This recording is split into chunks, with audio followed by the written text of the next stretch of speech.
active. Thank you.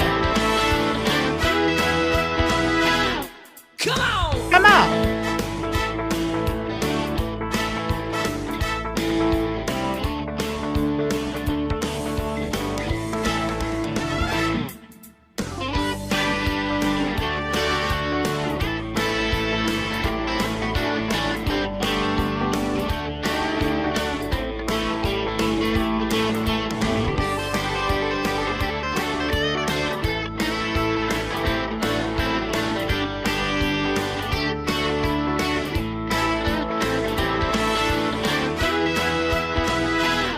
Come on! Come out.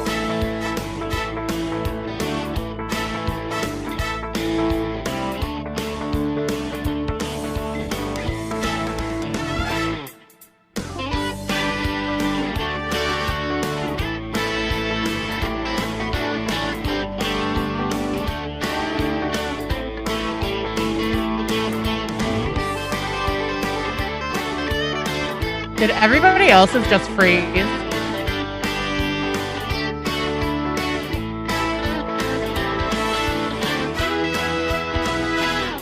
Come on! Come on.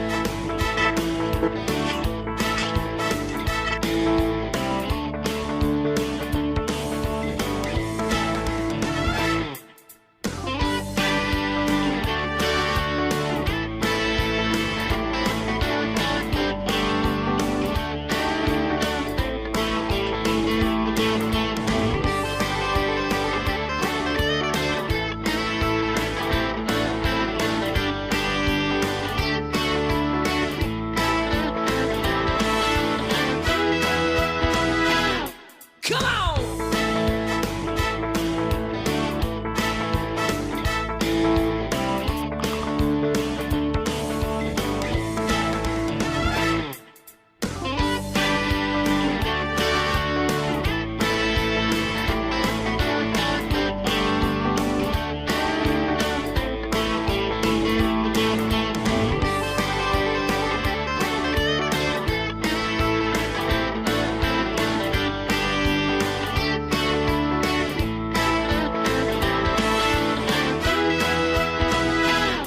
Come on!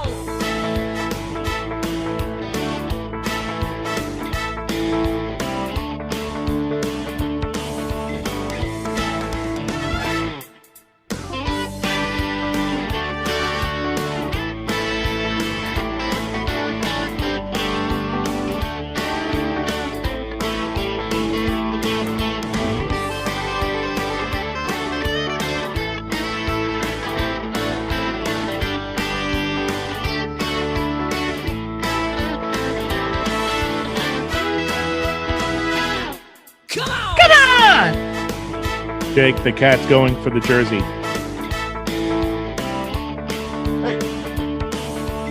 Good call.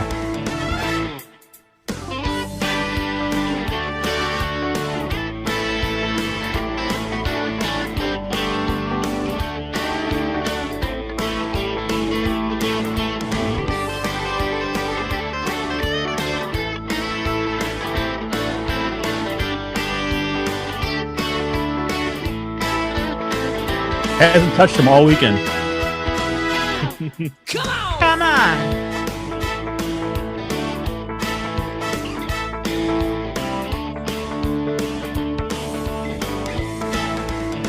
Trying to be sneaky too. Yeah, he was. I wasn't paying attention.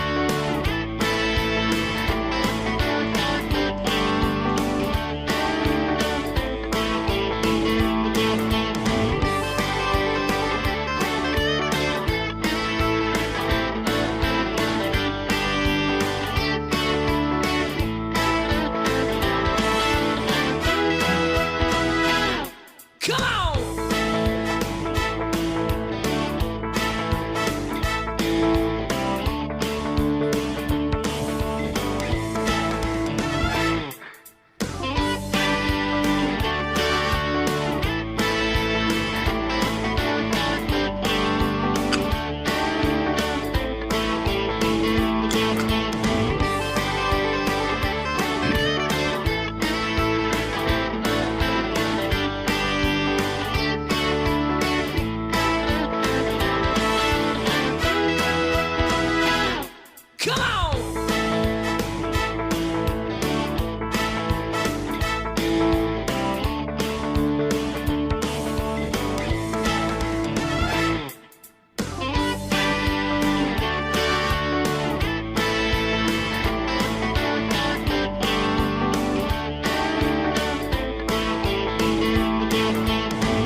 Tonight's show ain't gonna be fun. I have a feeling. Gonna be fun tonight. A fun tonight. Welcome everybody. We're gonna get the show started here in just a minute. Well, that's because Donnie P's here. Oh yeah, hey. It's so nice. I saw him pop in. Hey, Daddy. That's gonna be fun. Also, we've got a great show. A guy, Dr. Victor J. Coleman Jr., who went from poverty to doctorate. So it's going to be awesome to talk to him. Very cool. I'm not sure the musical guest. Lucas Guy is going to be on today, who I love. Nice. Lucas did such a good job on Friday. He's back again today with his brand new song. He did Quarantine for us a couple days ago, but he's back with his brand new song. So we'll get that coming up. This portion of the show brought to you in part by Twice But Nice Retail Shop. Colleen, tell us about Twice But Nice. You guys have seen my kid. She's always cute. Her outfits are always amazing. And that's where I buy them. Yeah. Super cheap. Walmart, I think you can get an outfit for like $14, and I'm getting Gap and Old Navy for less than that. Less than that. Also, Lufka. Lufka's got hand sanitizer back in stock. They're an all-natural place where you can make your own stuff like lotions and essential oils and stuff. And they have that cleaning disinfectant as well that they're making in bulk for me. Oh, cool. And they're the Country Charm Shop in Perrysburg, and also brought to you by Extreme Class Limo. I think we might talk to Guy tonight as well. We'll see how the show goes. Let's get it going, by the way. Let's do this. And now, our feature presentation. This is Ed McMahon. And now, here's Andrew.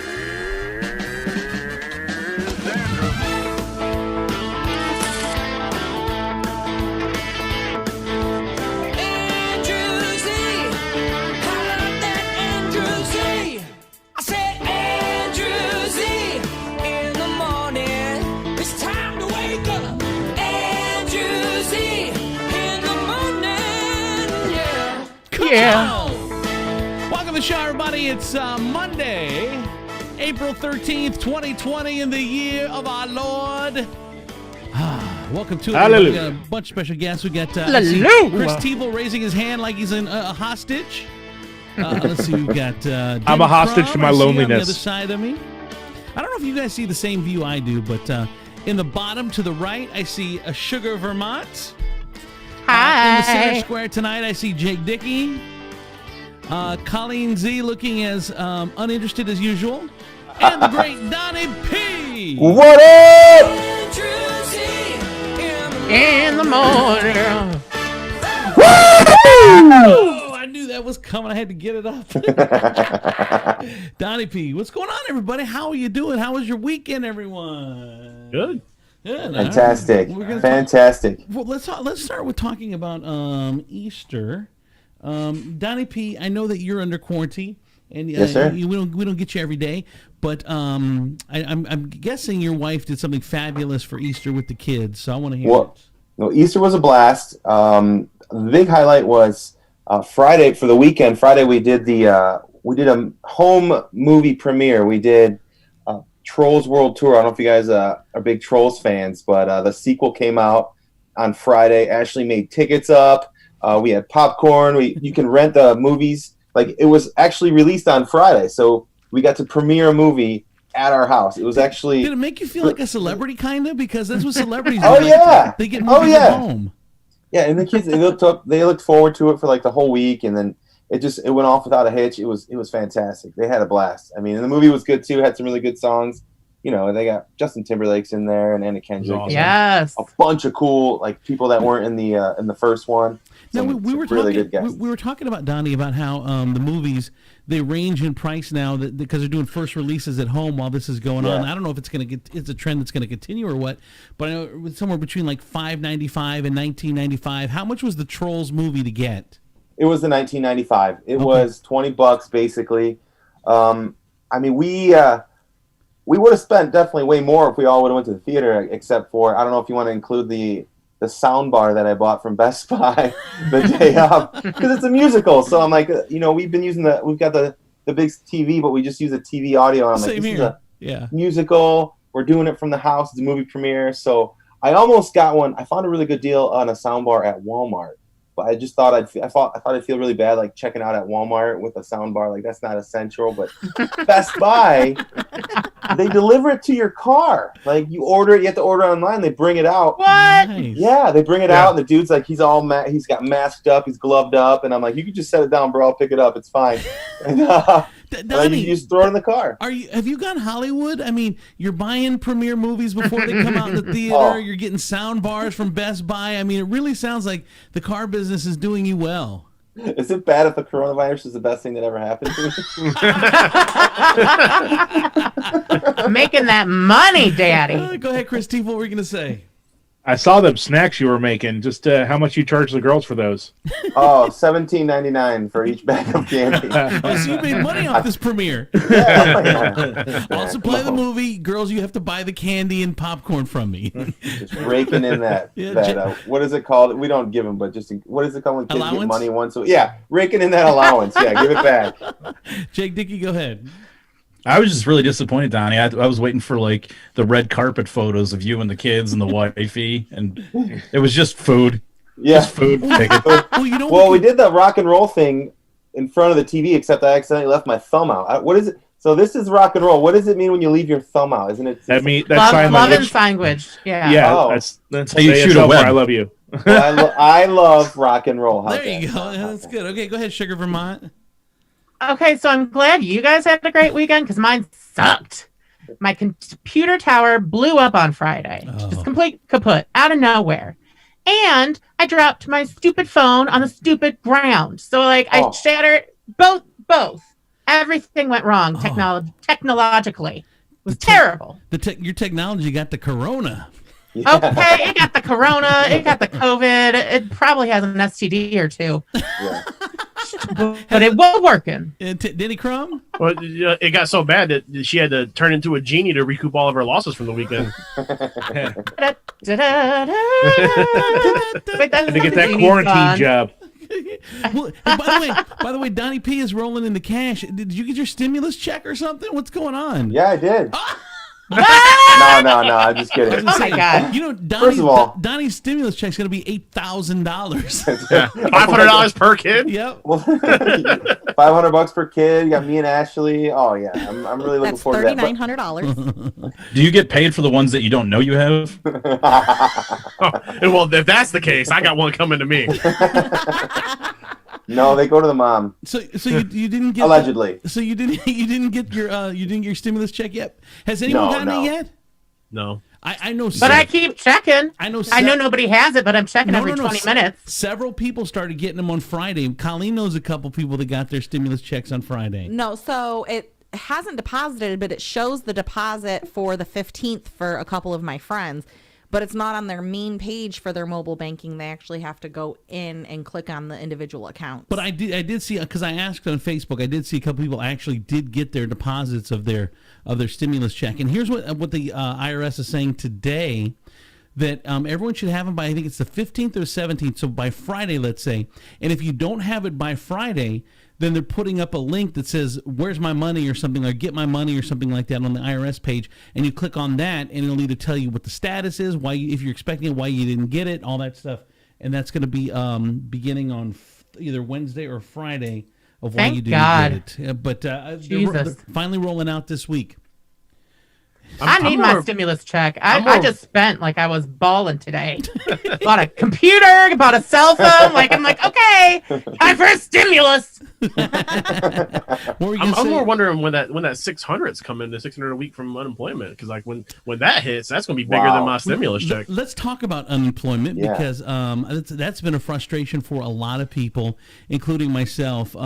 We actually used the Denny Crumb trick today to finally get through, because Spanish? I've been on unemployment for like 3 weeks. But we clicked on the Spanish when they ask you in Espanol, because the line is shorter. And we, Yes. The digital line is shorter. yes. Yeah, Yeah. but I even had his uncle on the line with me translating and telling me which buttons to hit for him. Oh my God. It's the same buttons as English. Yeah, but if you haven't gotten through in English, you haven't gotten through. You haven't gotten through in English. You don't know what those buttons are. So you still hit them to get to the waiting line. Look, but Chris, there's 9 different buttons that you can hit. See, you have a job. You don't have to worry about this. This is, for, Yeah. this is a conversation for unemployed people, okay, Chris? There's 9 different buttons to hit. And I'm then just saying you don't have a job. You're unemployed. You have time to memorize the English and apply it to the Spanish. Hey. Ooh. I'm in my office slaving away. All right. The least you could do, put some effort. So Colleen had my uncle on standby in case we needed the Spanish translation because he does speak Spanish. But we got through, and the good news is they don't. It's the same line. So once you get past the prompts, you just get the next available operator. It doesn't matter. You just cut in front of the line of all the other people. So we finally got a hold of somebody. They didn't cuss you out when you got Spanish? No, When you got she through was me? so nice. No. Oh my Okay. God. I know a few people that were like, "Why the f are you calling through the Spanish line?" Blah blah blah blah blah. And then, but then they helped them out afterwards. But they were like, "Yeah, I just had to take this cussing out, and then I'm good."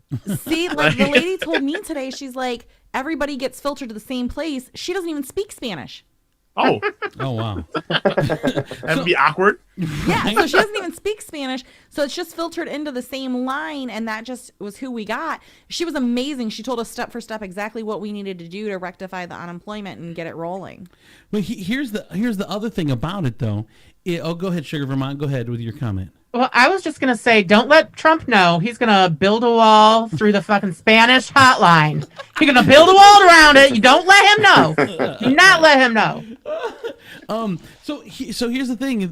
The frustrating part though was, so I get my unemployment done. Colleen spent like an hour with him on the phone. Finally, I started out, and then then I jumped off, and then she jumped out because she had some paperwork and stuff that she knew the answer to. So anyway, after all that, she said, you're gonna. I said, what about my 600, girl? Come on, what you doing right now? Why you holding out?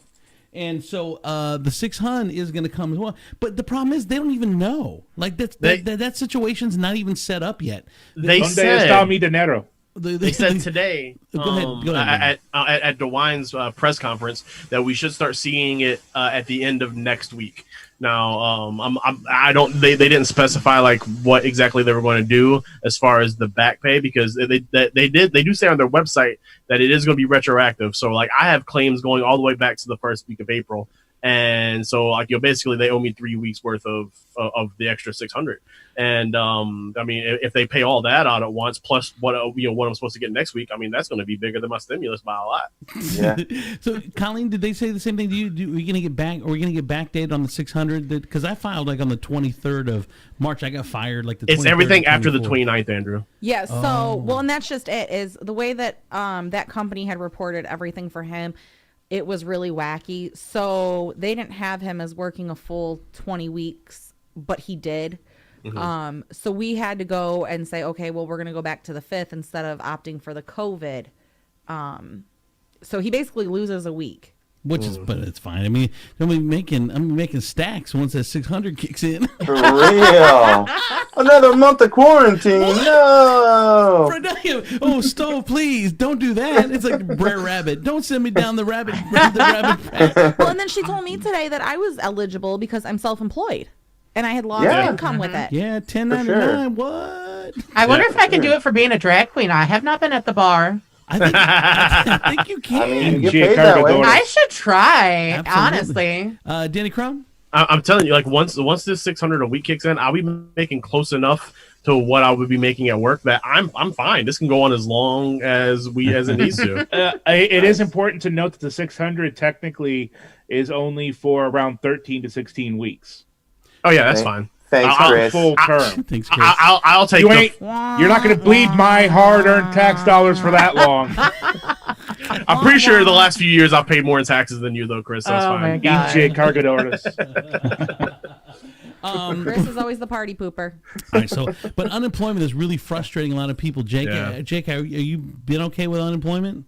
I have not. Like I spent all day trying to find out why I've only gotten 1 week of pay, and I've been able to do everything online, but they keep sending me emails that I have to respond to, but I'm getting the emails later than the response date that it's needed by. So there's a good chance I missed the last 2 weeks. We need this by yesterday.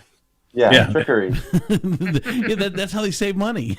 Yeah. Levántate por las You botas. should have had it in yesterday before I sent this. I mean, it's your fault, Jake. Right. Now, you got to try using the Spanish trick next time. so that You're welcome. You get right through. Y Dios mío, soy sordo. Where's Yes. my El Dinero? God. No, that says, "Oh dear God, I'm deaf." Para So you wanna use the- quesadilla, para quesadilla, press 2. All right. Oh, dose. Are you ordering lunch? Pretty sure What's press going is in on? Spanish either. So I that think was she did order lunch. That was one of the conversations I had with the lady. I was on the phone with her for an hour, which was unheard of. But she had said that sometimes the line doesn't disconnect right away.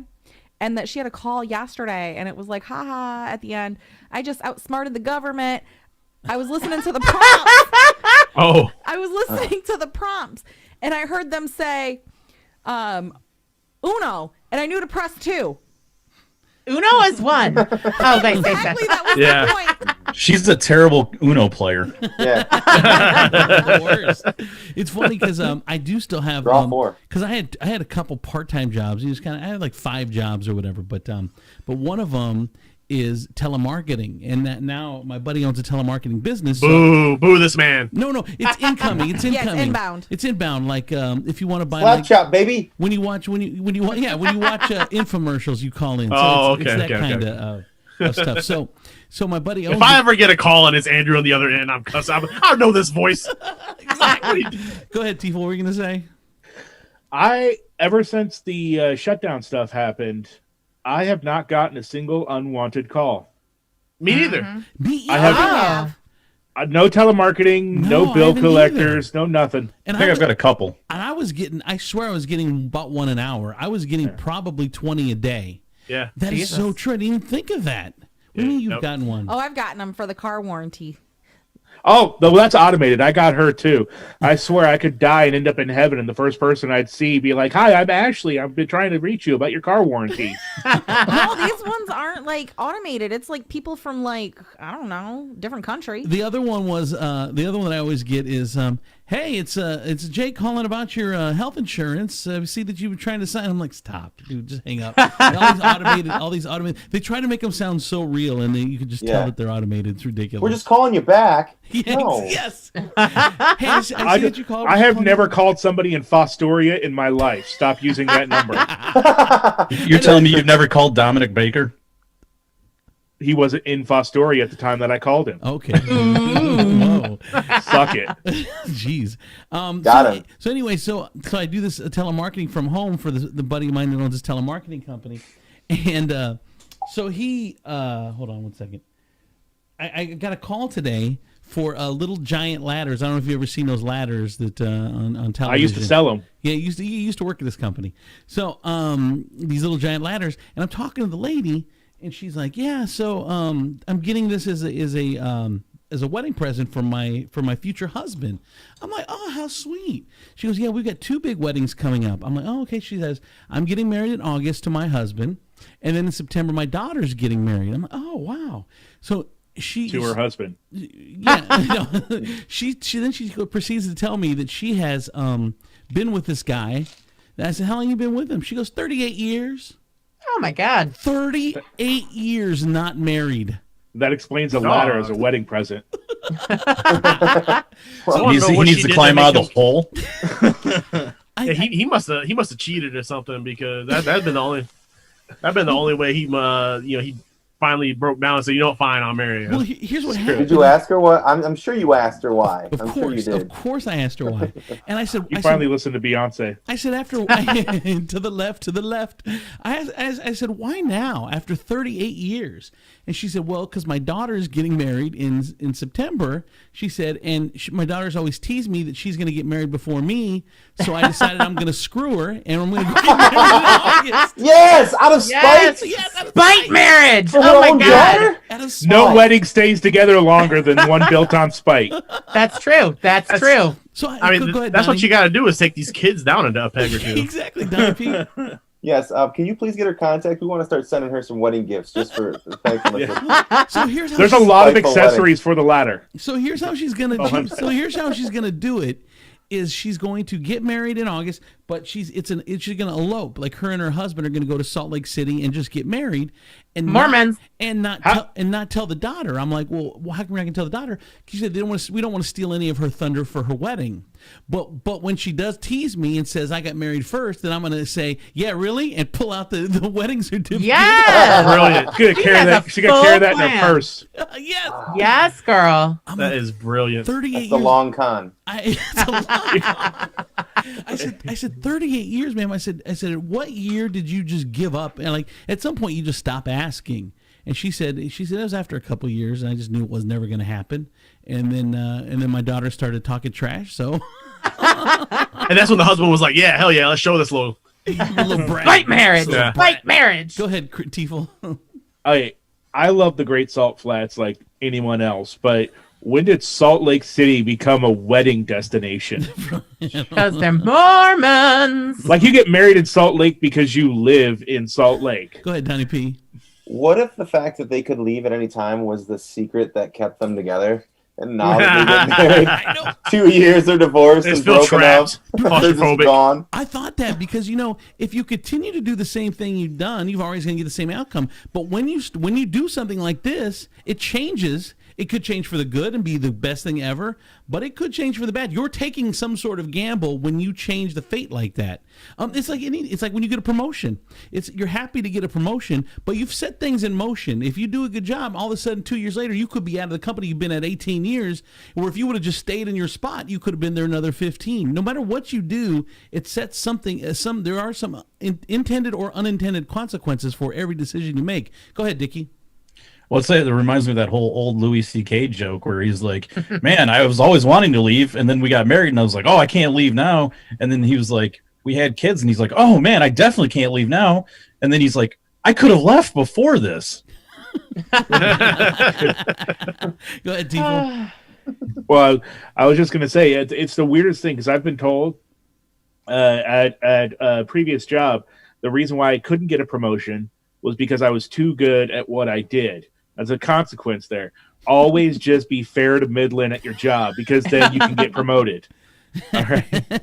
Well, it's like, okay, I'm going to give you another example. So there's this guy, he's been at Disney forever, right? Dream job. He's like a number 2 or number 3 in charge, okay?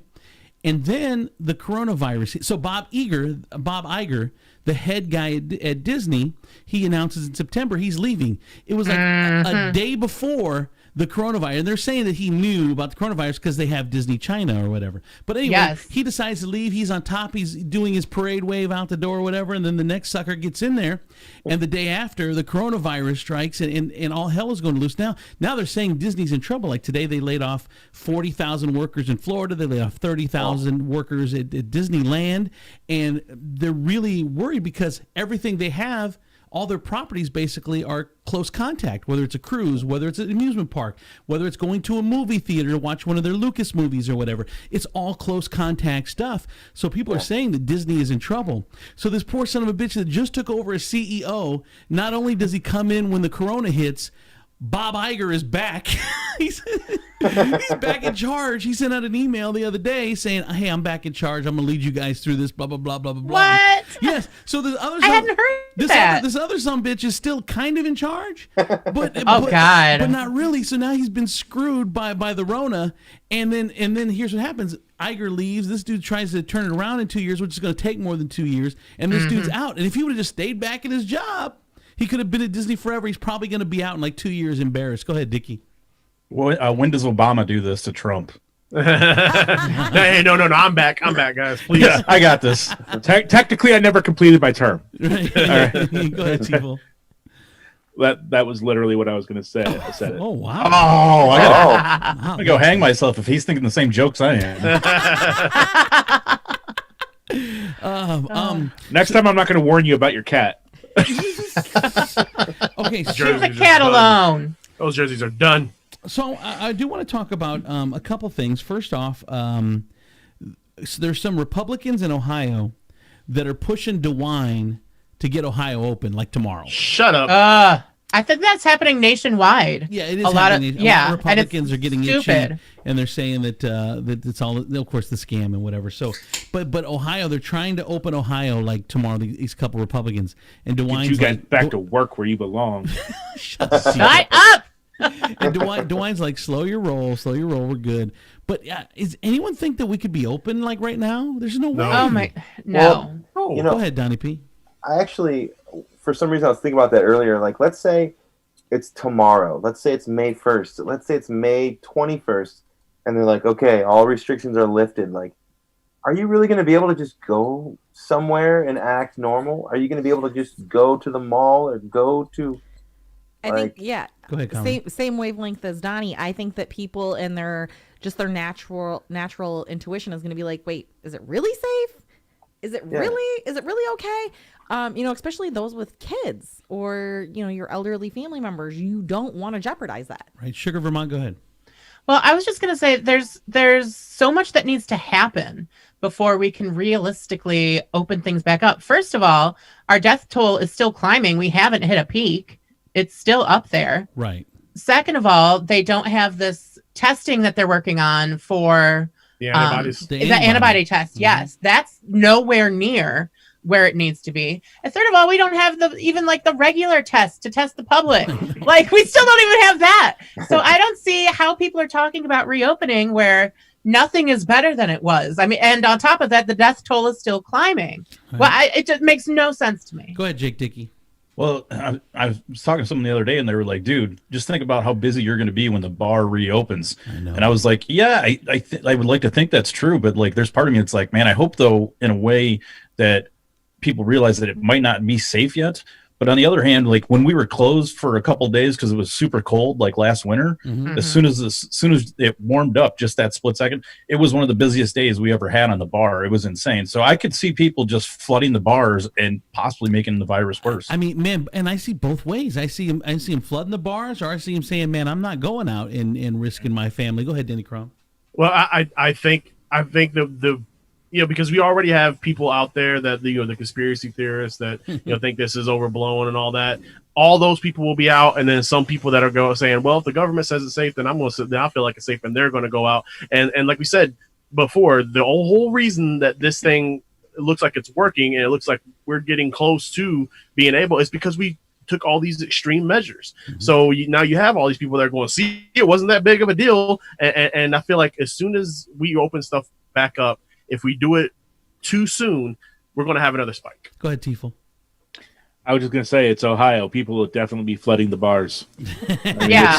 I mean, the second DeWine gets the last word out of his mouth in the sentence that says, "Hey, we're reopened," people will be banging down the bar. You're like doors. Monty Python. All my friends are alcoholics. I know all my friends are going to be out there. Donnie? I think it's going to be slammed. I think it's going to be crazy. Like Sugar, what you said, I'm just assuming we will have reached those milestones that you were looking for. I mean, Are you going to feel good? Are you just going to go right back out? Like if all of those things are reached, how are you going to react? I would say if they have that test for antibodies and I took it and I had the antibodies, I would say I would feel completely safe then. Right, but until we get those, and we're not close right. to those yet. Go ahead, Jake. Yeah. So over the weekend, a bunch of my high school buddies, we all had like a virtual happy hour, and one of our buddies lives in Italy, and he was telling us that like they're still in such a lockdown, even after they're past most of it, that they still have to file a paper with the government to leave their house, even to go get groceries. Oh wow! Go ahead, Colleen. What were you going to say? So, Tiefel, I never agree with your sister on anything, and I'm Republican. She's the biggest Trump supporter in the world, and she is hurts me. She is saying that DeWine is 100% in the right, which I agree with. She also says that her oldest would not be attending school if they opened school tomorrow, which I agree as well. I was one of the first parents to pull my kids out of school before the governor made the announcement. I had pulled my kids out almost 3 days early. And there's also being rumored of it saying basically that you can catch it twice.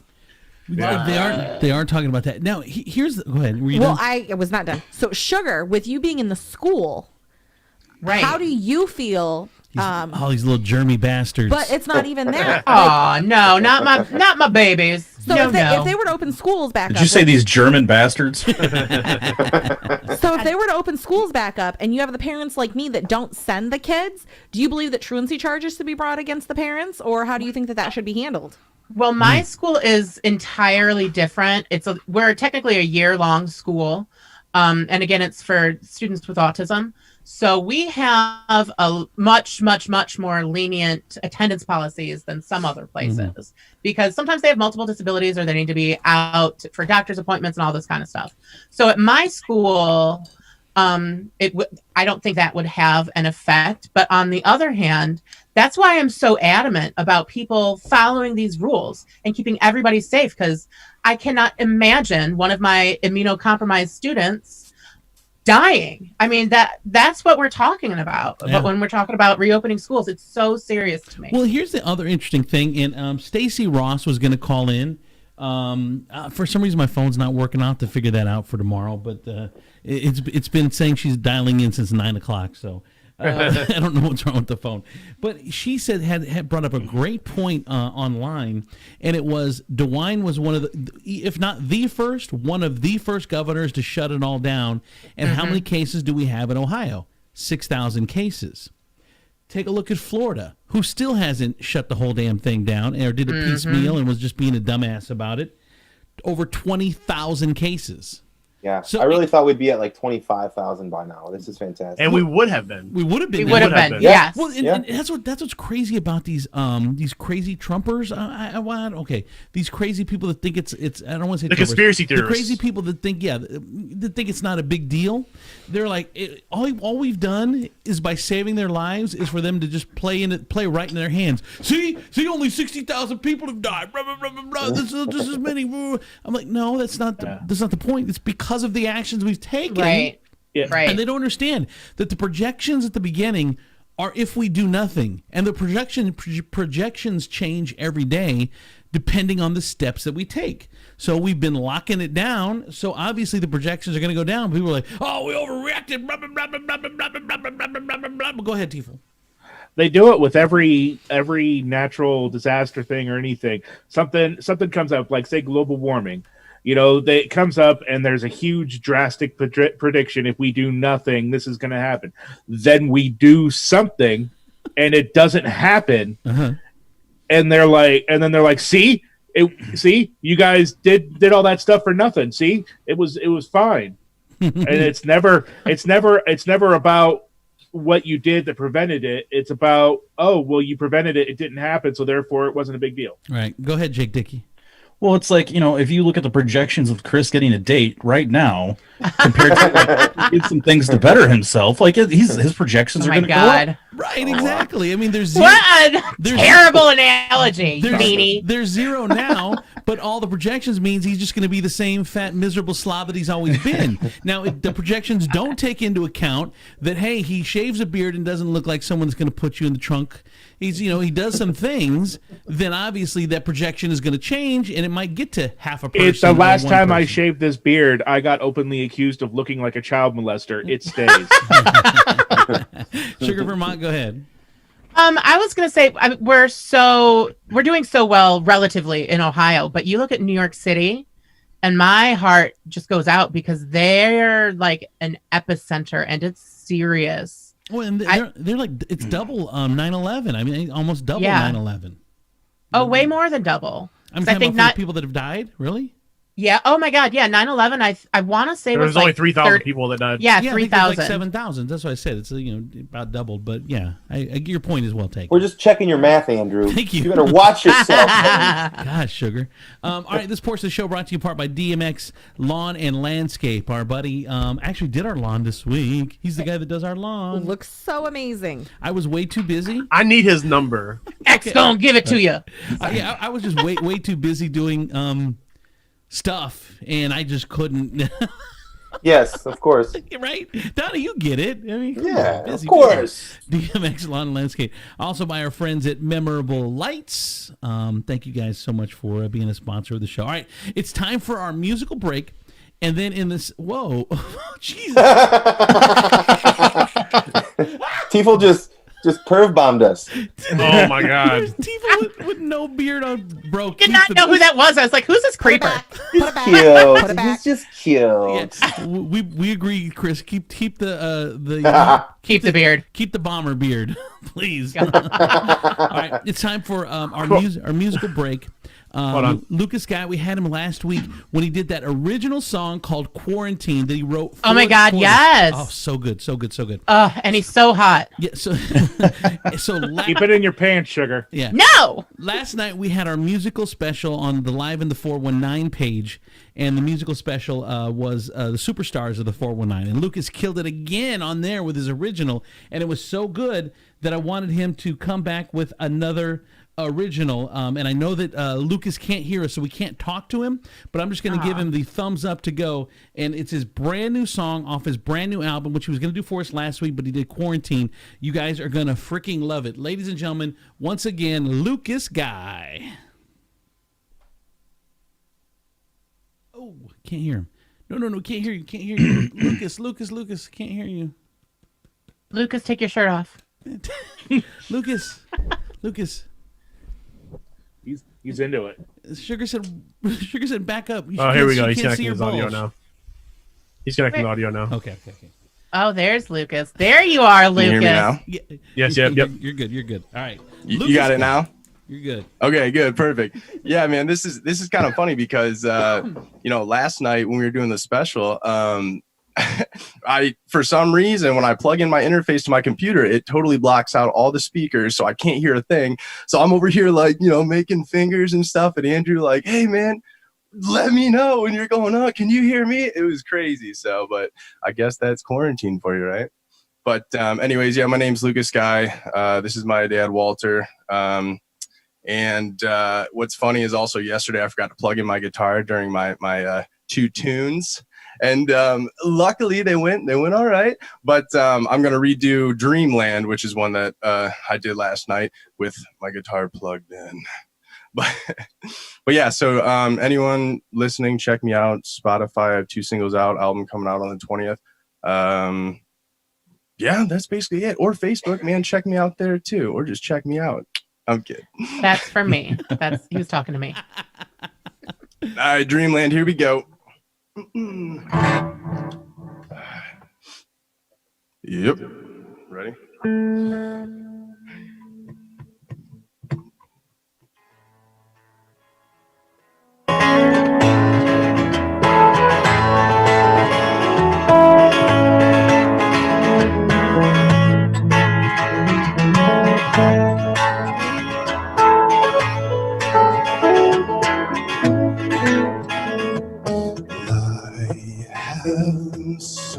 The bridge between my thoughts,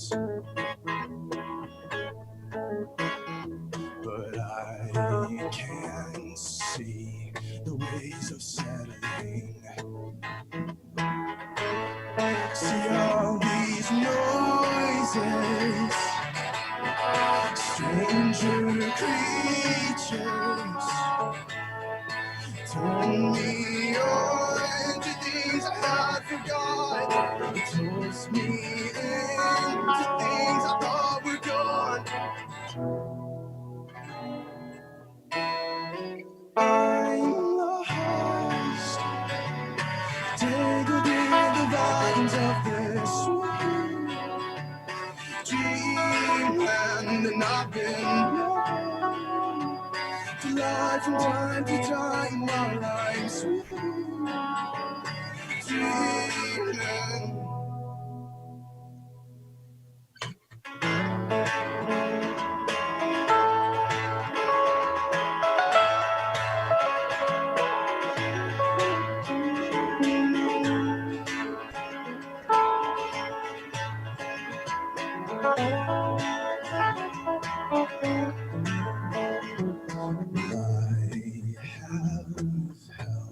A cell within myself. The ground was cold and the walls were made of stone. But all these noises, they turn to silence.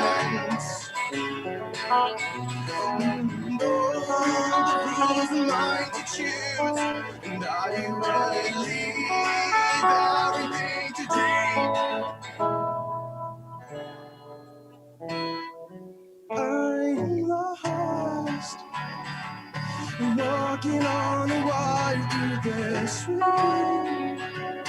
Dreamland rising up to steal a shooting star while I'm swimming.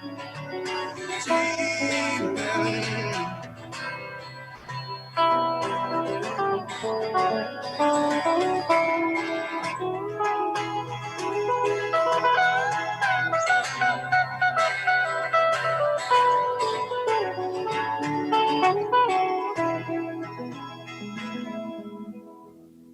Well, I'm lost, sitting at the edge of this sweet dreamland. Well, have I gone madder than the header from all this sweet dreamland?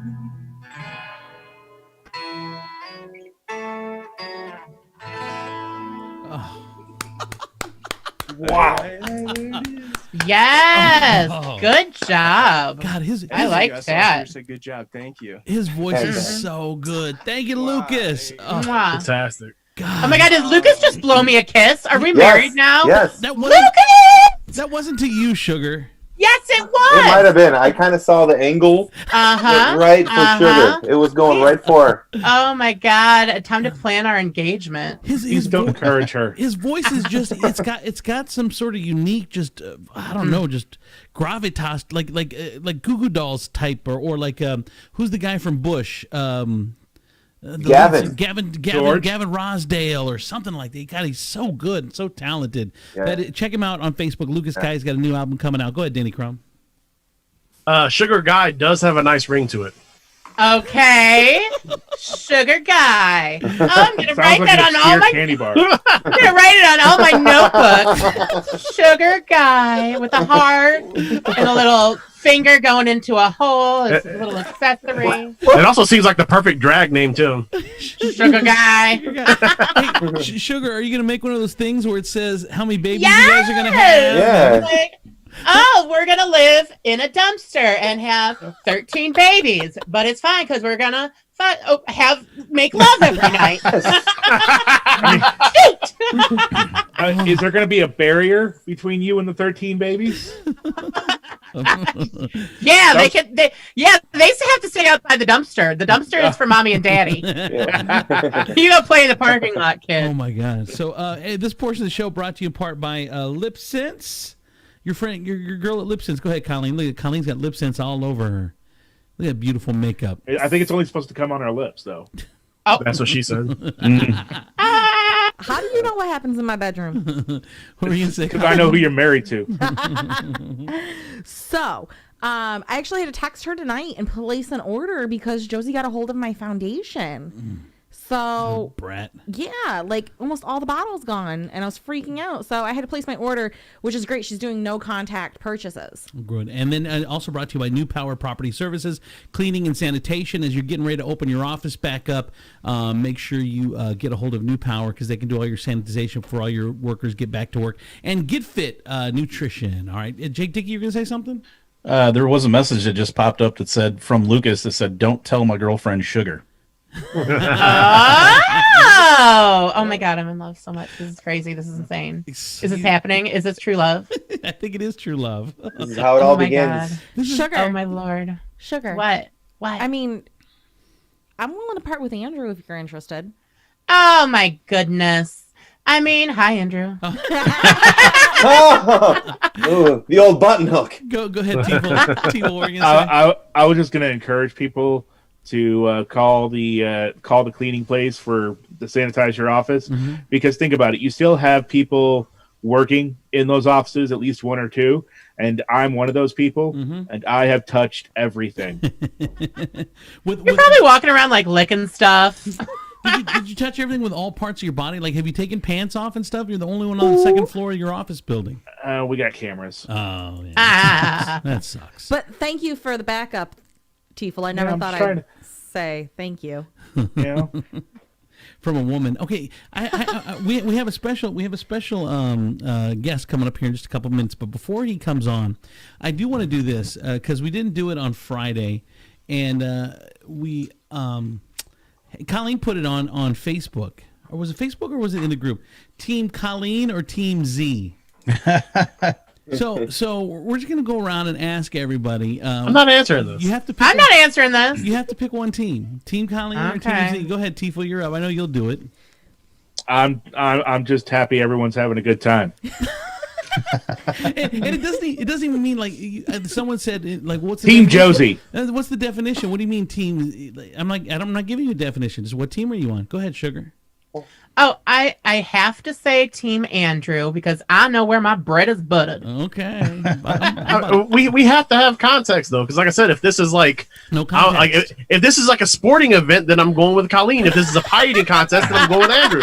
Wait, is this how you're choosing friends for post-divorce? Yes. Yeah. So here, I'll give you some parameters. So Go so they ahead, break ahead, up. buddy. Who are you going to still be friends with? Another one would be like, who would you lie to protect the other one? Like that would be which team you're on. Yes. Yes. I've been lying to Colleen since like day one. So I thought we were playing Mary Screw Kill. I'm. Let's see. It's only I two. want to know Donnie's answer. Donnie. Okay. There you go, Donnie. You're up. Good at math. Oh my God, you picked the most Switzerland person you know. Come on. I know. Donnie, you got to answer. So here's what my choice would be. I can choose have Team Ashley and run away. I can have, I would secretly be on both. Like I would be like Double agent. Me and He's Andrew, playing- we've been going way back. I You know. know, we go back like 12 years, Oh my and it's gosh. just all the great times and fun times. And then I talk to Colleen. I'd be like, yeah, thanks for calling me to help you out with your automobile. And Andrew, he's a douchebag. He'd be playing both sides, so he always comes out on top. He would. Yes. I remember the time that we sent Donnie P to Florida. Oh my gosh. That was so much fun. We were doing a okay, Carlos Diaz. You guys remember Carlos Diaz, right? He used to do the entertainment stuff for us. So Carlos would do it for us, and then he would also do the entertainment for a station in Tampa, which was an urban station, a black station, kind of like the Juice around here. So I think they started trash talking us at one point. That the Juice started, or the station in Florida started trash talk us. So we said, you know what? Well, let's have a battle then. How did it even start, Donnie? Where did it go from there? I don't know how it happened. I'm trying. I think what happened was I think it was American Idol when they had someone from Florida in American Idol maybe, and we had some from Toledo. Maybe it was. I think it was a battle of where was there more talent? Was it in Florida or was it in Toledo? So the whole state of Florida versus Toledo. I mean, and what defines talent? Because those Miami strip clubs. You know they had a dude who ate someone's face, right? I think it was Tampa versus Toledo. And Tampa, because he was in Oh, Tampa. Toledo, by hands down. Tampa's the worst. He was in Tampa. So what we did is we chartered a plane to Florida. Jesus. And we sent a group of about 5 people on there with Donnie as the lead, and to secretly, when he didn't even know, crash his studio and went live with a rap song and just destroyed them. And they were What? It was a bunch of white. It was all white dudes, and it was all black my dudes gosh. down there, and it was epic. Donnie, you went. I mean, how was the He trip? got served. Oh, it was amazing. Served? So we served him, rap style. It sounds a lot like you race warred them. Well, no, well, see here. If you served him, this had to have been like circa 2003. Yes, Well- that's the last time that phrase was relevant. It was close. Well, we went back and forth. Like from Toledo, we hit them with a couple of different raps, Yeah. and they hit us with a couple raps from Tampa, and then we surprised them by going down there with Snow Patrol, I believe, or Snowstorm. Snowstorm. We gave our was rap group a name. It was Snowstorm. All white dudes with Donnie as the lead. Yes. Oh my god. Served officially. Oh my god, I can't right now. I can't. I apologize, Doc Victor. I'm not with these people. All right, we got a special guest on who I am super excited about. It's Dr. Victor J. Coleman Jr. The guy is so fascinating. He was born into a poverty-stricken life. He's fought through low self-esteem, depression, low scholastic performance, drugs, gang affiliation, and he took those experiences and he's now encourages and inspires other people. But here's the thing. So he goes to college and graduates with a Bachelor of Science degree in 2013, right? Then he decides he wants to get a master's degree. So then he goes to get a master's degree. He's like, you know what? I ain't done. I'm getting a doctorate. The dude is so that's how amazing this is.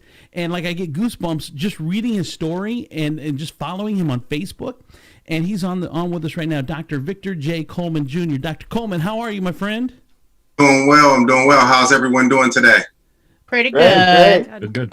Good. Amazing, man. Now I don't know. Have you been to prison too? I thought I remember. I'm grateful. I've been blessed that I have not had to serve prison time. Okay. I've got quite a few slaps on the wrist from the judicial system. And after my sixth one, I finally said, you know what? I think the next one might be real trouble. So I better get life in order. Now, Dr. Coleman, so take us back to the beginning. I'm sure when you said, like you said, you're living in poverty. Is even being going to college, is that even in your mindset? Is that in anyone's mindset in your family, much less to be a doctor? Well, you know what's interesting is I come from a spiritual family, so the religious side of things were already in place, and then the educational side of things were in place for the older generation. But I didn't see that for myself. Someone who struggled with reading and writing from as early as the second grade, school, as far as college goes, was not an option for me. It's funny, when I came in, you guys were talking about rapping. That was where I was going. I was going to be the next star, but obviously it didn't work out that way. I don't know if it's because I like the talent or the connections, but it didn't happen. Dr. Coleman, I have a buddy of mine who we were in high school together, and I'm older. I graduated a long time ago, back in the 80s. But he always, the entire time we've known him, he's just about to get his rap career going. Even to this day, we saw him a couple years ago. He's still about to get his rap career going. I'm like, bro, you're almost 50 now. You ain't about to get your rap career going. Try jazz, bro. Like, yes. Yeah, jazz maybe now. He needs to change the profession, maybe produce a younger generation or something. There you go. Chris Tiefel, go ahead. Hey, I couldn't find what is your doctorate in? So my doctorate is in business management with a specialization of leadership. All right, so you can't get me a Xanax prescription. I am the wrong guy. I don't have the hook. I might know somebody who knows somebody. Tiefel, I got the anxiety meds over here. All right, I'll talk to you afterwards. Go ahead, Jake Dickey. Well, I was just going to say, I feel like if he would have gone on to a rapping career, he still would have been calling himself doctor on some level. Hey, Yes. I mean, Dr. Dre got to do it. Why not? Exactly. So, Dr. Coleman, you say you battled depression, and how do you pull yourself out of that? Because for a lot of people, did it take medication? Were you able to do it yourself? Because depression can be a debilitating thing. Depression, it comes in many forms. So me, I was battling with the fact that obviously we were poor, and the fact of my self-esteem, and I would go into the neighborhoods. Today they call it bullying, right? Mm-hmm. But back then we called it cracking, right? Or you played the Joneses. And everyone in the neighborhood, I was a new kid in the neighborhood, they picked on me because I wore hand-me-down clothes. My parents' car was the raggedy car in the neighborhood, while the other parents had nice cars and they wore the latest Jordans or whatever outfit. And that began to set in, and I felt, tiny compared to my peers. But one of the biggest challenges I had was my relationship with my dad. And my dad, as I've grown up, I realized was he had his own battles he was dealing with. And what I didn't realize at the time is that's why he wasn't the best father he could be towards his children. He was still trying to grow up or overcome some things in himself. So battling depression for me and the low self-esteem required me to stand in the mirror and take accountability for the things that I could control. I couldn't control my dad. I couldn't control the other kids in the neighborhood. But what I could control was me and my behaviors. And to be honest with you, that was about a 10-year process of looking in the mirror on and off, saying, okay, this has happened. So if I got arrested again, you got arrested, what happened? I can blame the fight that happened, but what was my role in the fight? those funny. types of It's funny. Two things. First of all, I tell my wife all the time because we have someone in our life that we have to deal with that's a very petty person. Sorry. And Colleen, Don't call me out. Don't call me out. And Colleen will get down in the mud with her, and I say, Colleen, let her be the petty one. You need to control yourself, and don't let yourself be that one. Let them be that person. You don't have to be that person with them. Be the bigger person, and I have to remind her that all the time. So how comfortable is that couch? Right? I know. And the other thing was, you talk about cracking on people, that now they call it bullying, but back in the day it was cracking. So this buddy that was going to rap, is he still about to get his rap career started? So we used to have lunchtime dances. I grew up in LA. We used to have lunchtime dances. So a DJ would come at lunch and we'd be out there dancing or whatever. So my buddy was by the DJ, and there's two girls there, and he got the microphone, and he started cracking on these two girls, just mercilessly, just killing them, and everyone's laughing. These two girls ended up beating the crap out of him. Yes. He ended up was so embarrassed, he ended up having to leave school. How'd you end? No rap Dave- cred after that. That's But exactly dance- why his rap career never got off the ground. But dance parties at school at lunch, did you grow up in Glee? Dr. Coleman, now I know that for a lot of people, the depression depression has set in for people during this coronavirus time. What would you say to those that are battling on a day-to-day basis of just dealing with all that we're dealing with? The biggest thing I tell people is it's okay to get help, right? And if you see my shirt, my message is to heal the hood. Where I come from, if you go get help, it's a sign of weakness. And I'm trying to get people to understand that help is not a sign of weakness. Actually, it's a sign of strength. It's a sign of admitting that you need a little extra helping hand to get to the next level. And we all do. Nobody's going to make it to the next level on their own. I don't care how independent we like to portray ourselves to be. So in this time, I spoke to a young man earlier today. His father passed away last week, and he was unable to make it to his father's funeral. And he had to watch it via social media or however they streamed it. Mm-hmm. And I mean, could you imagine attending your loved one's funeral via social media? And unfortunately, with the COVID situation, that is a reality that is taking place. And I just offered him an encouraging word. And I told him, first and foremost, it's okay to reach out to someone and cry on someone's shoulder. It's okay to reach out and get some help. As men, we too often try to bottle it inside, and we feel like we're tough because nobody's seen those tears. But on the inside, we're melting and we're folding. And that's how we turn to drugs and alcohol and other unnecessary behavior, because we're afraid to speak out and say we need help. Diddy Chrome, go ahead. Well, I don't have a question. I just want to say that I feel like what you're doing is incredible.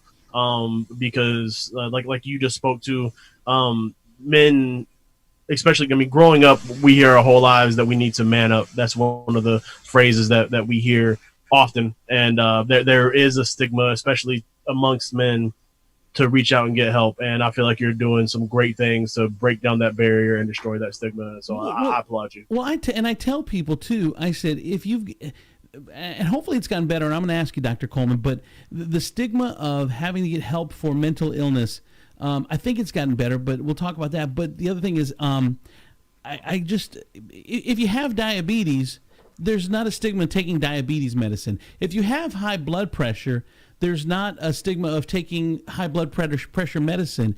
And it really should be the same. If you've got mental illness, there shouldn't be anything wrong with controlling it with medicine. It's a disease just like any of the other ones are. Yeah, I agree with you. But where did this stigma come from? That's the question I have. Who started this? Who really made us feel like it was something wrong with us because we had to get help for our mental situation? If we're not healthy mentally, nothing else matters. But we will ignore it. We will run from it. And like you said, we'll get help for every other ailment in our body, but we ignore our mind. Colleen, go ahead. So you call it Heal the Hood, which Correct. is interesting because most people don't realize that I'm actually from the hood. And it took me a really long time to come to terms with mental illness that I struggled with. And I finally, after 20 years, found a counselor that I like. and going and even doing the video chats and everything. And even he has said, if your mind and your body are one, it works together. You can't fix one thing and not fix the other thing and expect everything to be okay. I definitely agree with you. And if you think about it right now, right? So we're in this COVID situation where most people are at home. And for some, let's say exercising is a way that they've learned to get back to a healthy state mentally. And maybe that has come about through counseling or whatever situation. How are they coping now, right? That was the question you asked earlier, right? You think about how are they coping? Myself, I love to work out every day, so I have to work out in the basement. It's a different atmosphere than when I go into the gym and there's a brotherhood and we encourage each other. People have to find, we're in a place right now where people have to find the strength to encourage themselves. And that's okay, right? Find the strength to encourage yourselves, because you won't always have a crowd there to uplift you or to give you that encouraging word. So my challenge to everyone is really to go look in the mirror right now and be encouraged by yourself. Chris Tiefel, go ahead with your comment. Well, he was talking about the workout thing. That's been a problem for a lot of people. I've been seeing. I got a friend of mine who obviously goes been almost. a problem for you. No, well, I mean, I exercise. Stop bullying. 1, 2. He's just cracking. He's just cracking. No, he found a way so to find an alternate. Some people have a home gym and they just got to find motivation to use it. But he didn't have a home gym and he couldn't go to the gym every day. He now goes out into the parks, out into the woods of the parks, and he uses the stuff out there to exercise. Like, he does pull-ups on trees. He's picking up heavy rocks and carrying them around. He's like training like in Rocky IV. Exactly. He's probably really pissing off the park people, but he's getting his workout in. That Rocky IV pressing deer. This morning I took a case of water and I put it on my back while I did push-ups. I mean, you got to be creative. Wow. Dr. Coleman, let me ask you, how do young people, because young people in the hood, actually young people period, don't like listening to older people. Anyone older than them, it's like they already think they know it all the kids think they know. Once they hit 13, they've all of a sudden know everything. How is it been hard to get through to them and try to steer them the right way, or have they been receptive, or how's the struggle been? It's hard to get through to them, but what I'm finding, so my research for my PhD was in mentoring. Right. And I want to continue to research mentoring. That is a critical piece that is missing from the hood. Mm-hmm. We lack mentors or quality mentors. So someone like myself who's been arrested and had trouble in schools and things like that, I find my success and I disappear from the hood is what typically would happen. Mm-hmm. But instead, what I'm doing is I'm back in the hood and I'm sharing my true life story. And that allows the younger generation to say, well, wait a minute. He knows what I'm going through. Let me give him a second ear. So you think about artists like Meek Mills. He's doing a lot right now to try to rebuild his community and let them learn from his mistakes. And that's what's needed. Once we make the mistakes, let's go back to the community. Or once we learn from the mistakes we made, let's go back to the community and try and help others learn. And I think you obviously are going to get more cred from them because that's the same street. They're running the same streets that you ran. So that's got to get some sort of credibility on your side to at least get a foot in the door with them, hopefully get them to listen and pay attention. Definitely. What I realized is when I didn't listen, the people that were standing before me, I didn't feel they knew my story. Mm-hmm. Right. And there's people who will come in front of you and they'll try and sell you a story as if they understand what you're going through, and it's not authentic. So because it's not authentic, it's not received well, and we begin to shut people out. I mean, I don't care who you are, where you're from. If somebody comes and sells you a story and you're not buying into it, you're going to tune them out. Denny Crum, go ahead. I read a lot of books by like Buddhist teachers. Thich Nhat Hanh is one of my favorite authors, and he actually has a book called No Mud, No Lotus, which kind of makes me it came to mind when I heard your story, because the lotus flower is one of the most beautiful flowers that blooms, and the story behind the book is how we take our struggles and our pain and our setbacks, and we make them make us into a beautiful flower, because the lotus flower actually grows out of the stinkiest, dirtiest, most disgusting kind of mud. So you have to have that disgusting stinky mud to make this beautiful flower. So the book is actually called No Mud, No Lotus. And I encourage anyone to go out and check it out. Tupac Shakur actually has a similar poem called The Rose That Grew from Concrete, where and he talked about it, where like this beautiful rose grew from these rugged conditions. No one's going to talk about it. It has some scratches and bruises and stuff like that. People are only going to see this beautiful flower that rose from this concrete.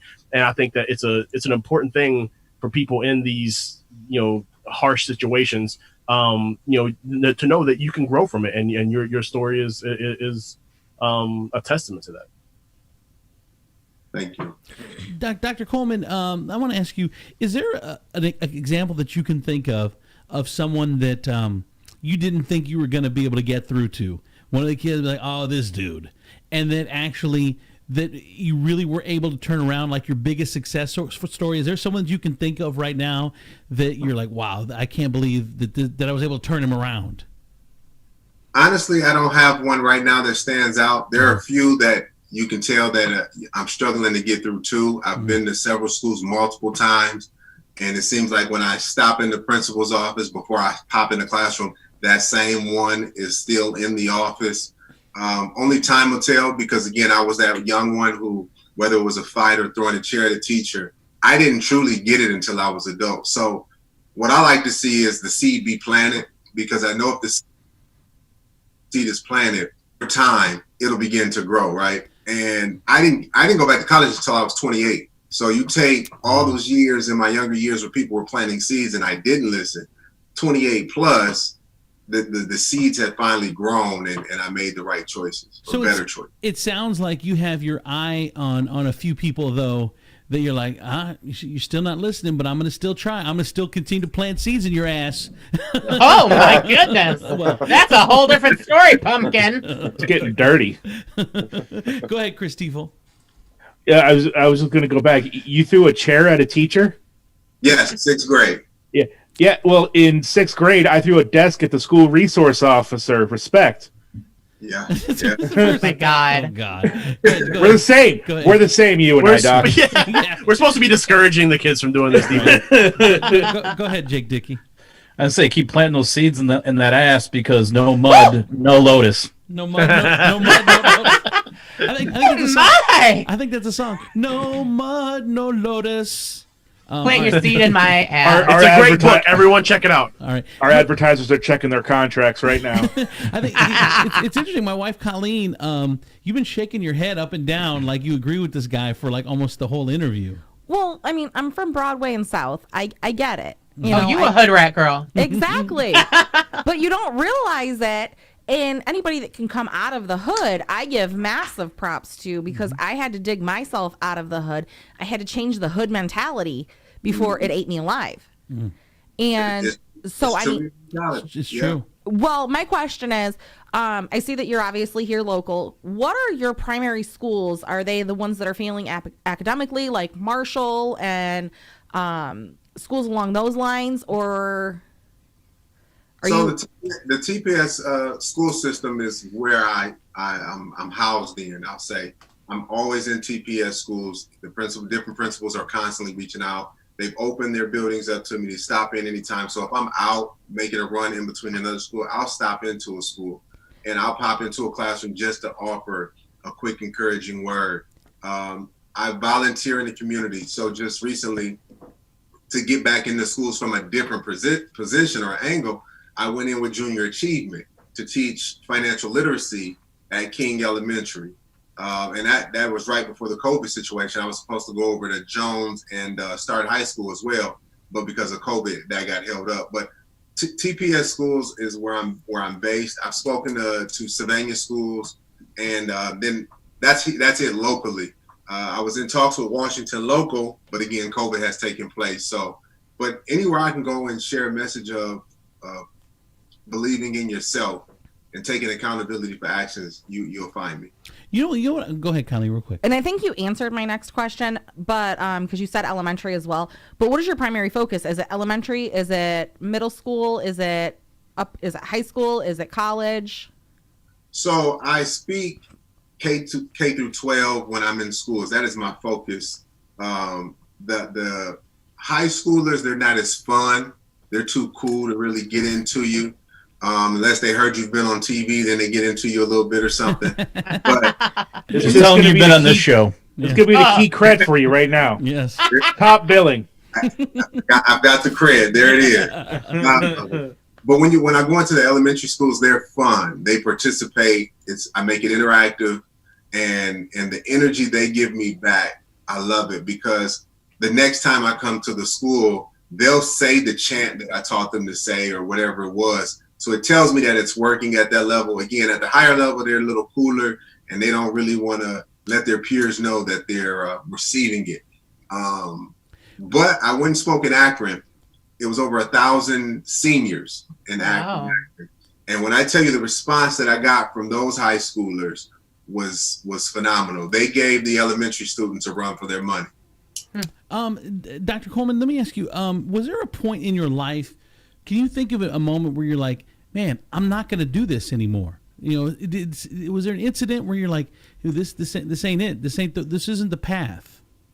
So there were a few incidents. The first one, I had just made a big drug transaction, and within 24 hours, the house was broken into and ransacked. I know what it was because I made the mistake. I broke the number one rule. You do not sell drugs where you stay. And I trusted this individual, but when he left, I realized he had other people in the car. So I know they had to be aware of what had just happened.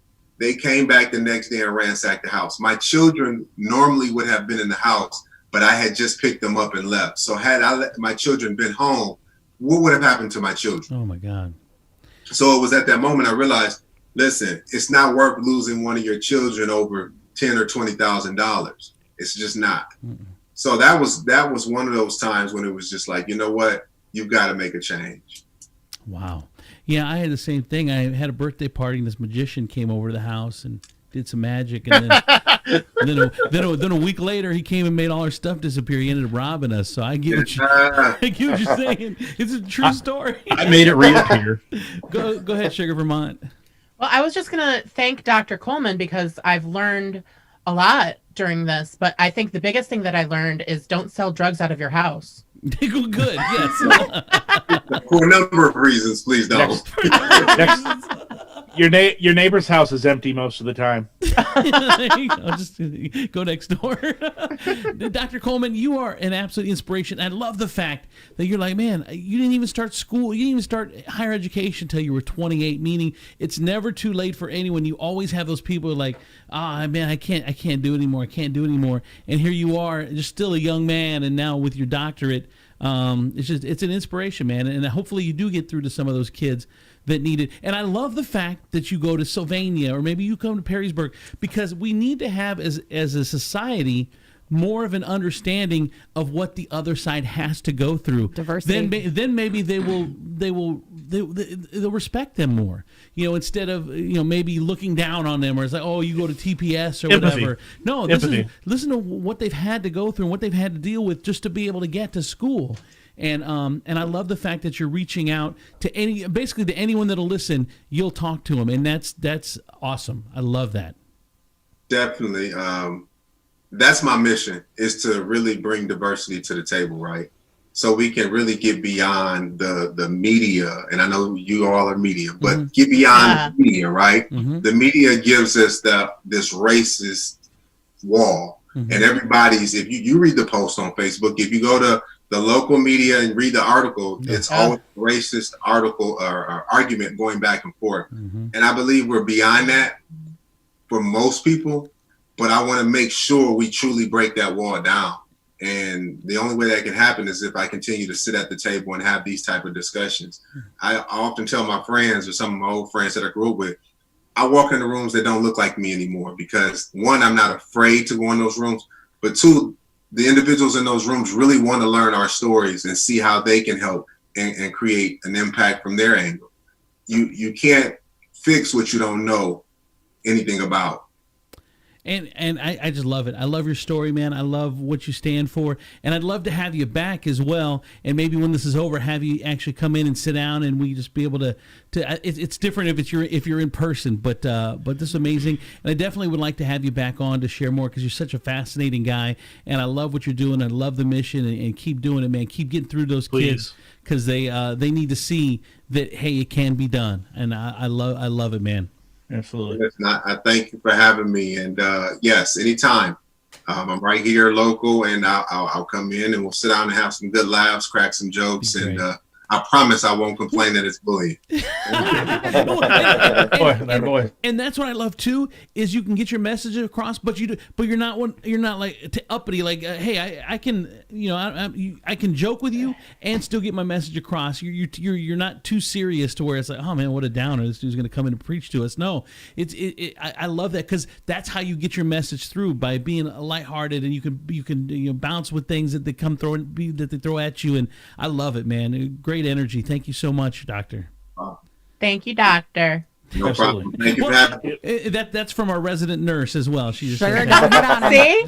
Sugar. Don't hit on her. Sugar. Thank you. She's gonna help you plant them seeds. Dr. Victor J. Coleman Jr. Thank you, sir. Bye-bye. All right, thank you. Dude, how awesome was he? Wow. Yes. That's great work. I loved it. All right. I wonder if he makes his old buddies call him Doctor. Oh, I would. Especially his old buddies. Yeah. Yep. Excuse me. What, did you just not call me Doctor? Come on. Of course. Do you think when he raps now, it's just all inspirational raps? Yeah. Yeah, absolutely. I want to thank our friends at Glick Electrical. Go ahead, Colleen. What were we going to say? I have some final thoughts. Okay, Danny Crumb's got a final thought. Go ahead, Danny. I just want to say how this guy talks about this drug deal that eventually went wrong, and then Andrew's like, yeah, same thing happened to me, a magician got me.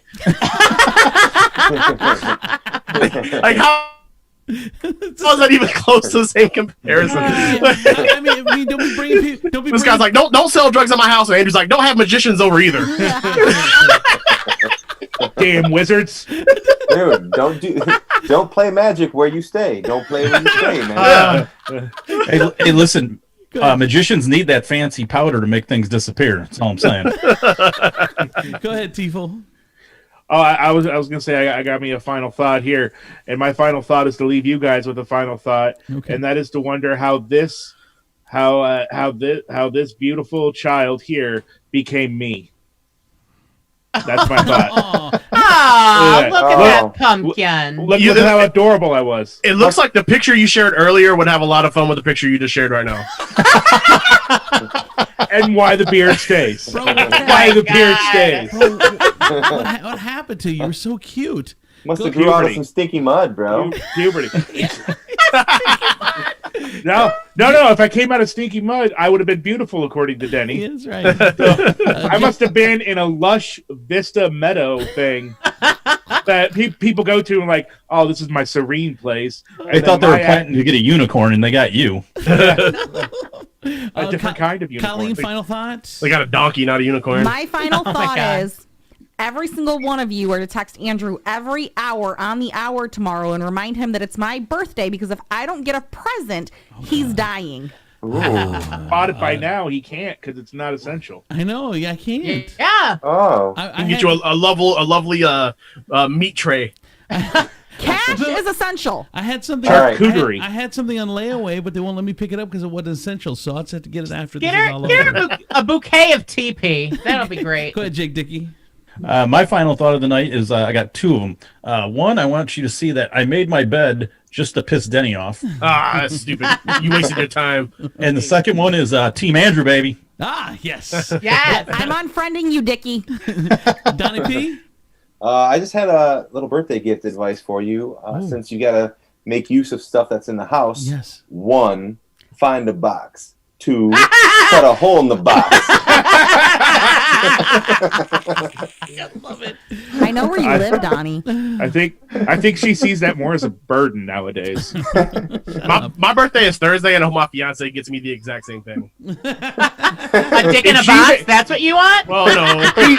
If she's able to junk in give, the box. I was gonna say, if she's able to give you the exact same thing, it changes my entire perspective about you. All right. For Chris Tiefel, Danny Crum, Sugar Vermont, Jake Dickey, Colleen Z, the legendary Donna P, for our Victor Coleman, our Dr. Victor Coleman, our guest, and of course our musical guest Lucas Guy. What a great show, you guys. Thank you so much for. Oh, it's late too. Yeah, we went way over. I know. Thank you so much for watching, everybody. We'll see you tomorrow. Special edition. Tomorrow at 9 p.m. Bye, everybody. Bye.